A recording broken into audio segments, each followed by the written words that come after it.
Barney Reynolds, one of the UK's leading voices on law and the City of London, has championed the need for the financial services to be the keystone feature of the final Brexit trade deal between the EU and the UK. The City of London is Europe's global financial hub, but the EU has so far been reluctant to include financial services in any deal, with Mr Reynolds telling Express.co.uk that the EU states are relying on Brussels to deliver the best deal possible.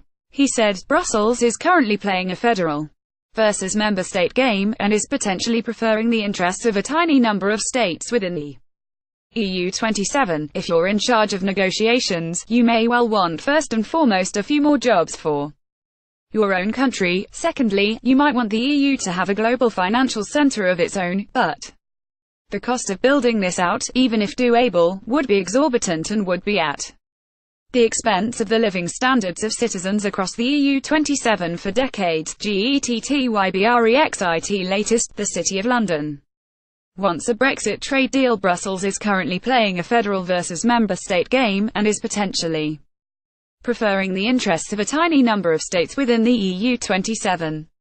Barney Reynolds, lawyer Mr Reynolds, says that the idea that the EU can somehow replicate the city is just absurd. He said, "There have only been 4 global financial centres in the last 400 years, Antwerp and Amsterdam, which were destroyed by war, London, a third of which was destroyed by war, and New York, but London has maintained its position as number 1. There is no other global financial centre in Europe, and London's position keeps on pulling further into the lead. Singapore and Hong Kong are regional centres, and they're basically built on the UK system." Mr Reynolds adds that with Frankfurt ranked 11th in Global Financial Centres Index (GFCI), Europe's ability to attract people and capital drops off a cliff compared to London, and it's a policy that would come down heavily on ordinary EU citizens.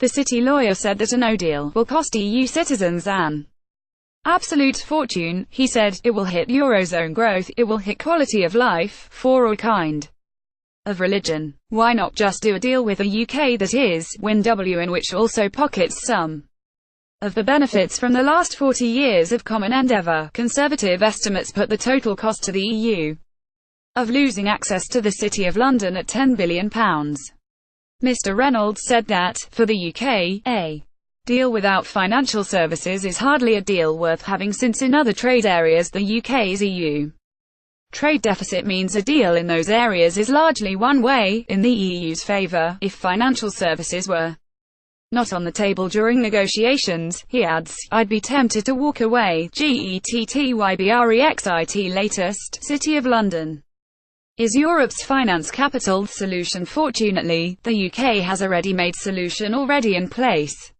In the recently released publication from New Direction, a Foundation for European Reform titled EU-UK Financial Services After Brexit, Mr Reynolds champions enhanced equivalence as a win-win proposition for both sides. Simply put, enhanced equivalence is a legal framework for how the EU can continue to use the City of London as its financial capital after Brexit. Equivalence refers to different countries' rules and regulations allowing for frictionless activity because, although the wording might not be the exact same, the rules are equivalent and therefore complementary.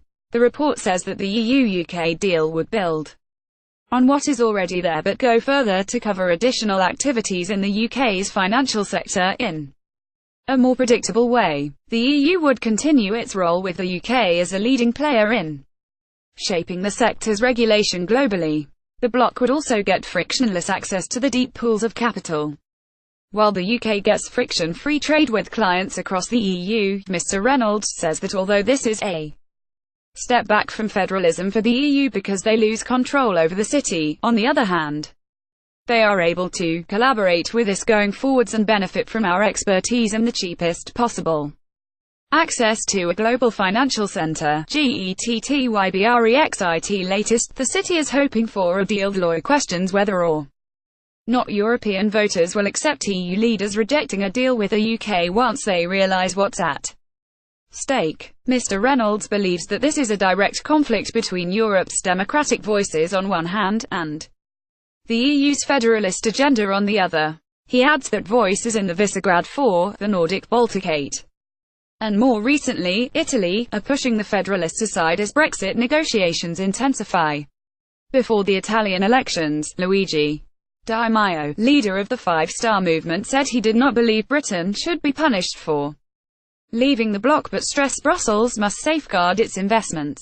He told RT, "We must safeguard the investments and give continuity to the economic relationships with the EU of the past years. This must also be the case for the UK."